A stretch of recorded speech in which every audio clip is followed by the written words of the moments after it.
DAV police public school की हिंदी कक्षा में आपका हार्दिक स्वागत है।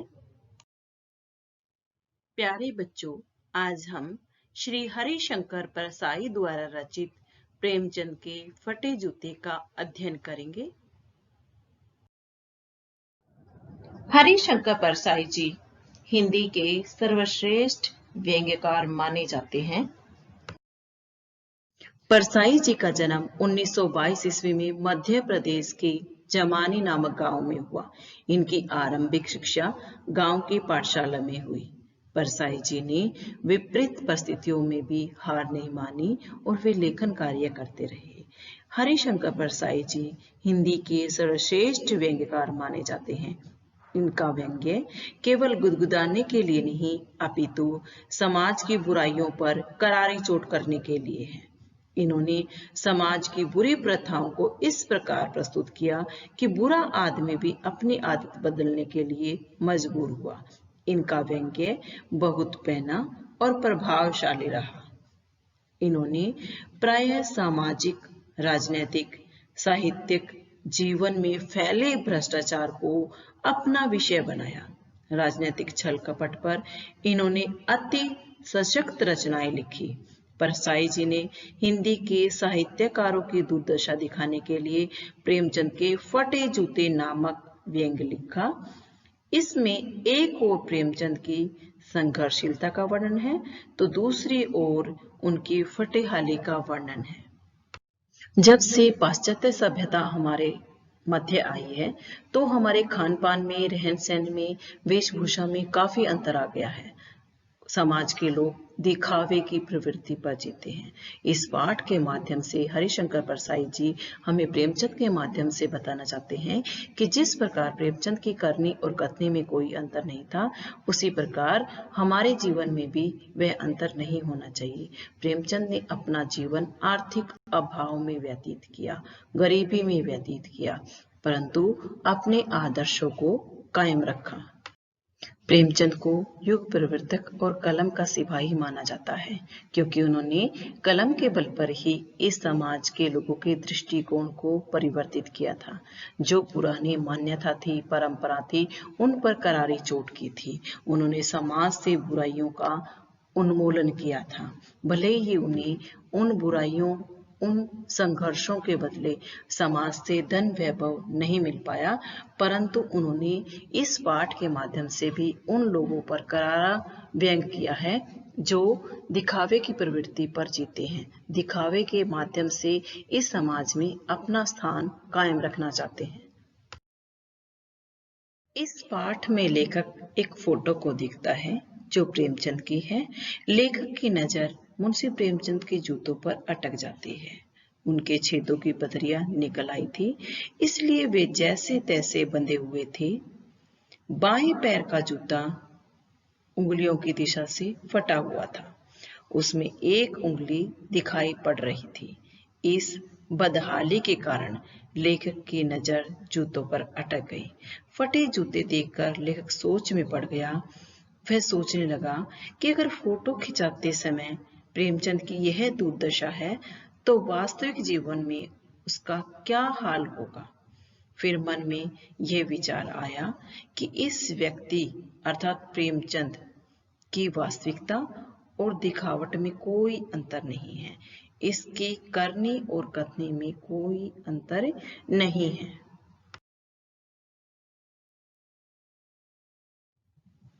फोटो में प्रेमचंद अपनी पत्नी के साथ हैं।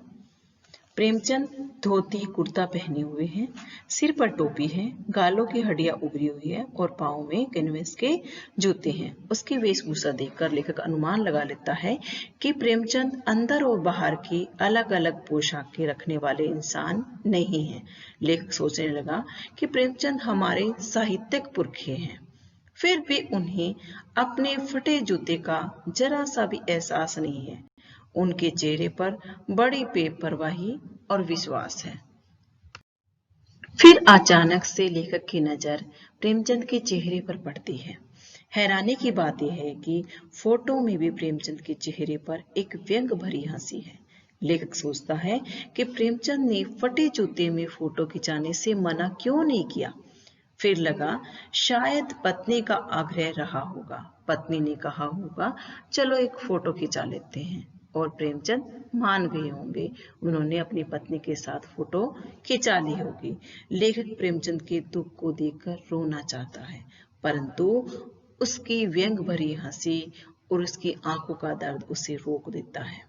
लेखक सोचता है कि लोग फोटो खिंचाने के लिए कपड़े, जूते, यहाँ तक कि विविध उधार मांग लेते हैं। जब हम किसी शादी समारोह में जाते हैं तो हम क्या करते हैं कि मैं सबसे अच्छा बनूं, सबसे सुंदर दिखाई दूं, सबसे अमीर दिखाई दूं। यही हमारी धारणा होती है बेटा, और यही समाज की भी धारणा होती है। फिर प्रेमचंद ने ऐसा क्यों नहीं किया कि उन्हें जब फोटो खिंचानी थी तो किसी से जूते उधार क्यों नहीं मांगे। आजकल तो लोग इत्र लगाकर फोटो खिंचाते हैं, अर्थात सुगंधित पदार्थ लगाकर फोटो खिंचाते हैं ताकि फोटो से भी खुशबू आए। गंदे से गंदे आदमी की फोटो भी खुशबूदार होती है। लेखक को प्रेमचंद का फटा जूता देखकर बड़ी गलानी होती है। उन्होंने अपनी वेशभूषा और अपने व्यवहार से ये दिखाने का प्रयत्न किया है कि जो लोग दिखावे में जीते हैं वे अंदर से दुखी होते हैं, परंतु प्रेमचंद अपनी गरीबी दिखाकर उनके चेहरे पर बेपरवाही है। उन्हें किसी बात का संकोच उनके चेहरे पर दिखाई नहीं देता। लेखक प्रेमचंद की फोटो की ओर देखता है और कहता है कि तुम्हारी ये व्यंग्य मुस्कान मेरे हौसले पस्त कर देती है। क्या मतलब है इसका? कौन सी मुस्कान है यह? क्या होरी का गोदान हो गया? क्या पूस की रात में नील गाय हल्कू का खेत चर गई? क्या सुजान भक्त का लड़का मर गया क्योंकि डॉक्टर क्लब छोड़कर नहीं आ सकती? नहीं, मुझे लगता है माधो औरत के कफन के चंदे की शराब पी गया, वही मुस्कान मालूम होती है। मैं तुम्हारा जूता फिर से देखता हूं कि ये कैसे फट गया। हे मेरी जनता के लेखक, क्या तुमने बहुत चक्कर काटे हैं? क्या बनिए के तगादे से बचने के लिए तुम मील 2 मील पैदल चले हो, जिसके कारण तुम्हारा जूता फट गया है? इन पंक्तियों के माध्यम से लेखक प्रेमचंद के फोटो में एक व्यंग्य मुस्कान देखकर कहते हैं कि प्रेमचंद ने जीवन भर कष्टों और संघर्षों को झेला है। उन्होंने गरीबी और शोषण के दृश्य न केवल देखे बल्कि स्वयं भी भोगे हैं। वे बहुत गरीब रहे, यहाँ तक कि वे जूते भी नहीं खरीद पाए। लेखक को प्रेमचंद की व्यंग्य मुस्कान में एक कारण प्रतीत होता है कि संसार में सरेआम अन्याय हो रहा है, शोषण हो रहा है, और ये सारी चीजें प्रेमचंद के सामने हो रही है। यह प्रेमचंद की सरासर हार है, परंतु हारने के बावजूद भी प्रेमचंद संघर्ष से पीछे नहीं हट रहा, वह उन संघर्षों का मुकाबला कर रहा है। इन पंक्तियों यहाँ पर होरी का गोदान अर्थात गौ का दान, गोदान में जो मुख्य पात्र है वह है होरी। वह जीवन भर एक गाय को पालने की इच्छा पूरी नहीं कर पाता, परंतु जब होरी की मृत्यु हो जाती है तो धूर्त पंडित, चालाक पंडित उसकी पत्नी से कहता है कि गौ का दान कर दो। लेखक इन शोषक पंडितों पर भी व्यंग्य करता है कि क्या तुमने सचमुच उस गरीब धनिया अर्थात होरी की पत्नी से गोदान ले लिया? यह कितना धूर्ततापूर्ण कार्य है। तुम धर्म के नाम पर शोषण कर रहे हो।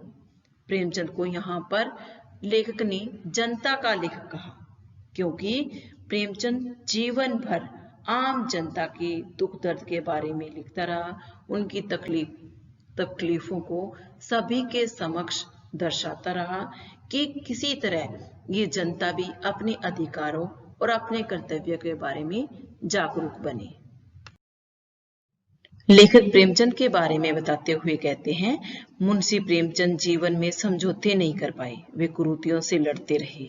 उनके जीवन में भी वही कमजोरी थी जो गोदान उपन्यास के नायक होरी के जीवन में थी। होरी को भी उसका नेम धर्म ले डूबा। उसने कितने भी कष्ट उठाए, किंतु अपना नेम धर्म या अपनी मर्यादा को नहीं तोड़ा, अपनी नैतिकता को नहीं छोड़ा। यह नैतिकता मनोहरी के लिए बंधन थी, उसे वह मानसिक रूप से स्वीकार कर चुका था। वह चाहकर भी मर्यादा के बंधन को तोड़ नहीं सकता था। परंतु प्रेमचंद चित्र में जिस प्रकार मुस्कुरा रहे हैं, उससे लगता है कि उसके लिए नेम धर्म बंधन नहीं था, बल्कि मुक्ति थी। अर्थात उन्होंने नेम धर्म को मजबूरी में नहीं, संस्कारों में नहीं, अपितु सोच समझ के कारण और कर्तव्य समझकर अपनाया था। उन्होंने नेम धर्म अपनाकर मुक्ति का अनुभव किया, आनंद का अनुभव किया, क्योंकि प्रत्येक नदी पहाड़ तोड़कर अपना रास्ता नहीं बनाती।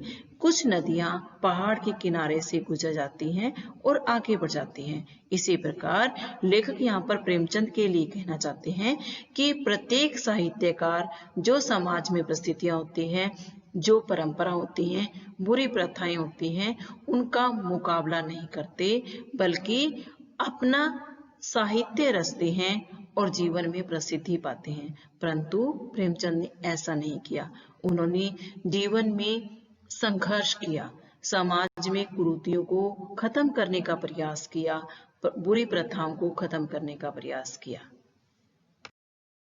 पाठ में लेखक ने टीले शब्द का प्रयोग किया। बच्चों, टीला शब्द रुकावट का प्रतीक होता है। जैसे बहती नदी में खड़ा कोई टीला सारे बहाव को रोक देता है, उसी भांति अनेक बुराइयां, कुरीतियां और भ्रष्ट आचरण जीवन की सहज गति को बाधित कर देते हैं। पाठ में टीला शब्द का प्रयोग शोषण, अन्याय, छुआछूत, जाति पाति, महाजनी सभ्यता आदि बुराइयों के लिए हुआ है। लेखक को लगता है कि जो प्रेमचंद का जूता फटा हुआ है, इन्होंने बुराइयों को, अन्याय को, शोषण को अर्थात टीले को, छुआछूत को और महाजनी सभ्यता को ठोकर मारी है, इस कारण इनका जूता फटा है। लेखक को लगता है कि चलने से जूता घिसता है, फटता नहीं है, और जो प्रेमचंद का जूता है वो फटा हुआ है, घिसा हुआ नहीं है, बल्कि लेखक का जूता है वो घिसा हुआ है, फटा हुआ नहीं है। यहाँ पर लेखक प्रेमचंद की फोटो को संबोधित करते हुए कहता है कि चलने से जूता घिसता है, फटता नहीं है। तुम्हारा पांव सुरक्षित है, परंतु मेरे जूते घिसने के कारण मेरा पांव सुरक्षित नहीं है। अर्थात तुम्हारे अंदर दिखावे की प्रवृत्ति विद्यमान नहीं है, परंतु मैं दिखावे में जीता हूं। यह समाज दिखावे में जीता है। बच्चों, लेखक अपनी तथा अपने युग की मनोभावना पर व्यक्त करता है कि हम पर्दा रखने को बड़ा गुण मानते हैं। जो व्यक्ति अपने कष्टों को छिपाकर समाज के सामने सुखी होने का ढोंग करता है, हम उसी को महान मानते हैं। जो अपने दोषों को छिपाकर स्वयं को महान सिद्ध करता है, हम उसी को श्रेष्ठ मानते हैं। यहाँ पर इस पाठ में लेखक प्रेमचंद के बारे में कहना चाहते हैं कि प्रेमचंद ने समाज में जिसे भी घृणा योग्य समझा, उसकी ओर हाथ की उंगली से नहीं, बल्कि पांव की उंगली से इशारा किया। अर्थात उसे अपनी ठोकरों पर रखा, अपने जूतों की नोक पर रखा। प्रेमचंद जीवन भर बुराइयों के विरुद्ध संघर्ष करते रहे और समाज में परिवर्तन लाने की चेष्टा की। प्यारे बच्चों, आशा है कि प्रेमचंद के फटे जूतों का रहस्य आप सभी को समझ में आ गया होगा। धन्यवाद।